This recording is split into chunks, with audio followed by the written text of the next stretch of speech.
नमस्कार मित्रों।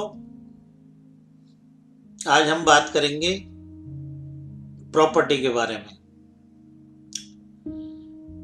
कुंडली के अंदर क्या क्या योग होते हैं, किन किन योगों में व्यक्ति को मकान मिलता है, किन योगों में व्यक्ति की जमीन जायदाद बनती है, ग्रहों का और दशाओं का क्या तालमेल होता है जो व्यक्ति का मकान बनता है या बिकता है। तो मित्रों, इस चर्चा में सबसे पहले कुंडली में मुख्य भाव होता है प्रॉपर्टी का, जमीन जायदाद का चौथा भाव, और इसका कारक ग्रह होता है, खाली जमीन का कारक ग्रह होता है मंगल, और बने हुए मकान का कारक ग्रह होता है शनि। अगर हम कुंडली में मंगल और शनि की स्थिति बढ़िया देखते हैं तो हम कह सकते हैं कि इस व्यक्ति के पास अपना मकान होगा। मंगल और शनि कुंडली के अंदर चौथे भाव से ताल्लुक रखे, 11वें भाव से ताल्लुक रखे और 12वें भाव से ताल्लुक रखे, तो इनकी दशा भुक्ति आने में व्यक्ति के मकान बनाने के या मकान खरीदने के योग बनते हैं। अगर मंगल शनि तीसरे भाव से ताल्लुक रखे, 5वें भाव से ताल्लुक रखे और 10वें भाव से ताल्लुक रखे, तो इस दशा भुक्ति में व्यक्ति के मकान बेचने के योग बनते हैं।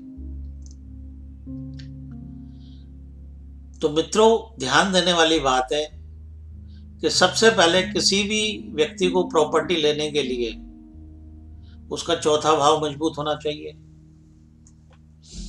11वां भाव मजबूत होना चाहिए, क्योंकि चौथा भाव प्रॉपर्टी, 11वां भाव हमारी प्रॉपर्टी लेने की इच्छा पूर्ति और 12वां भाव उस प्रॉपर्टी पे खर्चा होना। अगर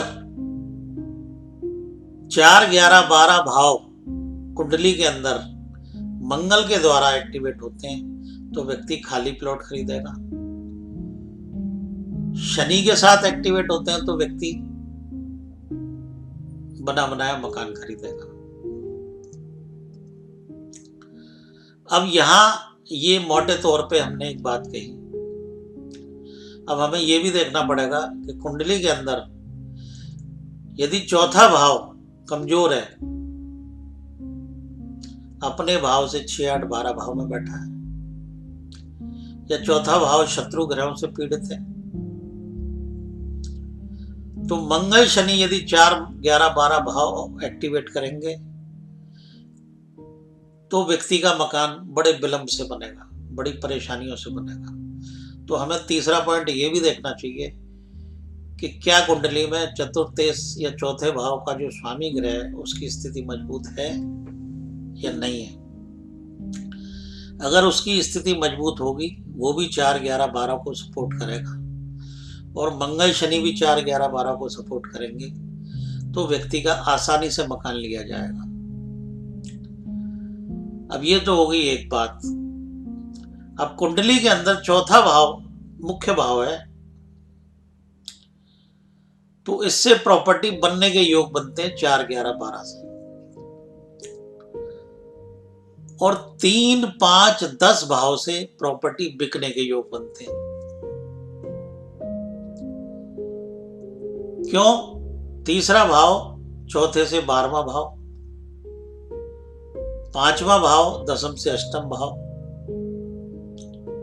11वें से 7वां भाव, 12वें से 6ठा भाव और 10वां भाव चौथे का विरोधी भाव।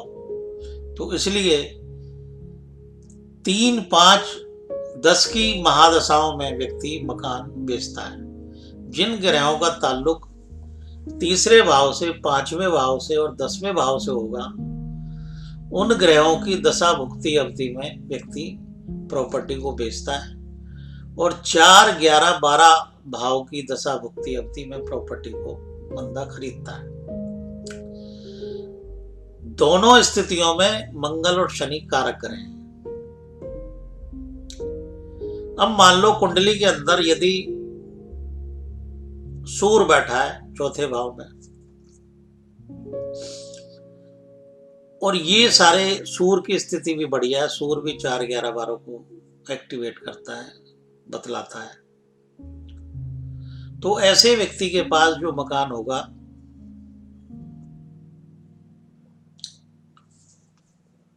वो खुला मकान होगा, बड़ा मकान होगा। इसी तरीके से शुक्र बृहस्पति यदि चौथे भाव में बैठे हो और वो 4, 11, 12 को बताए और उनकी दशा भुक्ति में यदि व्यक्ति मकान लेगा तो भी बड़ा मकान मिलेगा, खूबसूरत मकान मिलेगा, सुंदर मकान मिलेगा। यदि चौथे भाव में बुध बैठा हो, वो भी 4, 11, 12 को बताए, तो किसी क्लब, कॉलेज, स्कूल के पास मकान मिलेगा। यदि कुंडली के अंदर शनि और राहु या केतु जैसे ग्रह बैठे हों तो ऐसा व्यक्ति, राहु केतु खंडर स्थिति में मकान व्यक्ति को लेना पड़ता है और फिर उसको लेके रेनोवेशन करानी पड़ती है। इसी तरीके से शनि बैठा हो और शत्रु ग्रहों से पीड़ित हो तो व्यक्ति को अधिक दिक्कतों के बाद मकान मिलता है और पुराना मकान मिलता है। तो मकान लेने के लिए यदि व्यक्ति के कुंडली में ज्योतिषीय योग हैं तभी मकान ले पाएगा। कई लोग हैं सारी जिंदगी प्रयास करते रहते हैं, उनकी कुंडली में ऐसा योग ही नहीं बनता कि जो वो मकान ले पाए। और कई लोग प्रॉपर्टी का काम करते हैं, प्रॉपर्टी ली बेची या कमीशन का काम कर लिया। अब जो कमीशन का काम करते हैं उनका कहीं ना कहीं 3, 5, 10 अधिकतम ग्रहों में होता है, और जो खरीद फरोख्त का काम करते हैं तो उनकी कुंडली में शनि मंगल में और चतुर्थ में 4, 11, 12 जरूर होते हैं। तो मित्रों 4, 11, 12 और 3, 5, 10 के संयोग से प्रॉपर्टी का काम धंधा चलता है। लग्न का स्वामी यदि 4, 11, 12 बताए और साथ में 10 भी बताए तो जातक प्रॉपर्टी डीलिंग का काम करता है, प्रॉपर्टी खरीदता है, बनाता है, बेचता है। अधिकतम ग्रहों में 3, 5, 10 के साथ यदि 4, 11, 12 हो तो व्यक्ति प्रॉपर्टी का ही काम करता है। अब मित्रों प्रॉपर्टी का काम करना एक अलग बात हो गई और एक व्यक्तिगत मकान होना एक अलग बात हो गई।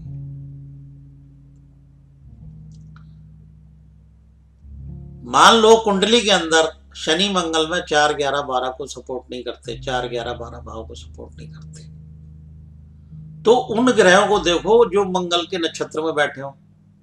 कोई भी ग्रह हो सकता है वो, या शनि के नक्षत्र में बैठा हो, वो ग्रह भी मकान को बिकवा सकता है या खरीदवा सकता है। मान लो शुक्र की दशा चल रही है, शुक्र मंगल के नक्षत्र में बैठा है और शुक्र 4, 11, 12 बता रहा है,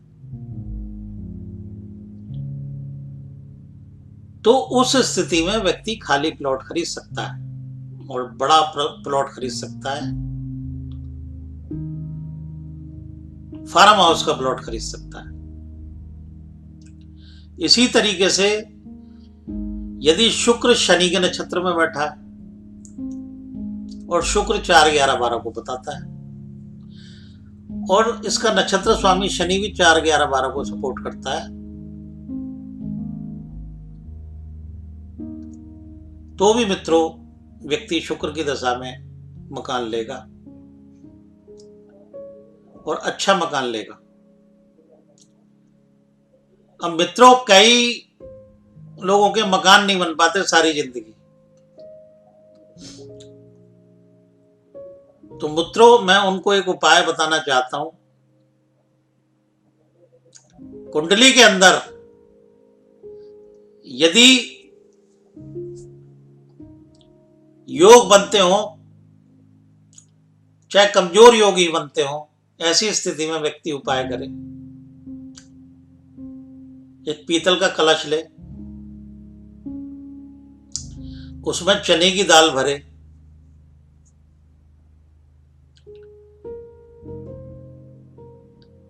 मुनक्के रखे, हल्दी की गांठें रखे, तुलसी के पत्ते रखे और पीले कपड़े से ढक के उसको शिव मंदिर का जो पुजारी होता है उसको चुपचाप दान दे। और दान देके उस पुजारी से निवेदन करके थोड़ा सा प्रसाद चने की दाल उससे ले आए और उस दाल के दानों को पीले कपड़े में बांध के अपने व्यापार स्थल पर रखे तो प्रॉपर्टी का काम उसको फलेगा और उसका मकान भी बन जाएगा। किसी का मकान ना बनता हो तो वो ये उपाय करे, या वो एक उपाय करे, ओम, इस मंत्र का जाप करते हुए, ओम शिवाय नमः तुभ्यम, ओम शिवाय नमः तुभ्यम। इस मंत्र को जाप करते हुए 108 दाने शिवालय चढ़ाए 40 दिन, तो इस व्यक्ति के इस स्थिति में मकान बनने के योग पूरे होते हैं। इस उपाय से करके देखें, आजमा के देखें, क्योंकि चने की दाल को शास्त्रों के अनुसार स्वर्ण माना गया, सोना माना गया है। जो व्यक्ति इस कलयुग में सोना दान नहीं कर सकता वो चने की दाल दान करे तो उसके बिगड़े काम बनेंगे, खास करके जमीन जायदाद से संबंधित, प्रॉपर्टी से संबंधित। आपने देखा होगा बृहस्पतिवार को चने की दाल सत्यनारायण भगवान पे चढ़ती है, माताएं बहनें कथाएं करती हैं, बृहस्पतिवार का व्रत रखती है तो उनके घर में सुख शांति आती है। तो मित्रों, ये जमीन जायदाद से संबंधित मैंने कुछ योग बताए, कुछ उपाय बताए। मुझे उम्मीद है कि आप इन्हें आजमाएंगे, लाभ लेंगे। इन्हीं शब्दों के साथ धन्यवाद, नमस्ते।